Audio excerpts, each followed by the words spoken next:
İllər əvvəl bir müğənninin Elza Seyidcahanla maşında mübahisəsi düşdü. Mən də sakitcə avtomobildə oturmuşam. İmişlidə bizi yolda qoyub getdi. Elza ilə yolda qaldıq. Axşam.az xəbər verir ki, bu sözləri aparıcı Elgiz Əkbər Elgizlə izlə verilişində deyib. O, başlarına gələn hadisəni belə nəql edib. Hadisə heç nədən oldu. Elza xanımın günahı yox idi. Biz söhbət edirdik. Tədbirdən gəlirdik. Avtomobili xanım müğənni idarə edirdi. Elza xanım gecə saatları olduğu üçün danışırdı ki, sükan arxasındakı xanım yatmasın. Əslində yaxşılıq edirdi. Biz İmişli yolundan Bakıya getməkdənsə Azərbaycan-Ermənistan sərhədinə çıxmışıq. Bir də gördük ki, sərhədçilər üstümüzə qaçdı. Şok olduq.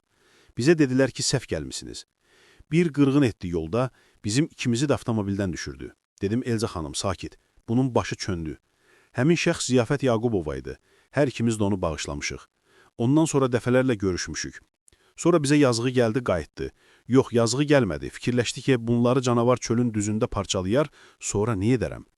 Yolda bir traktor gəldi, sürücü işığı üzümüzə salıb, şok olub.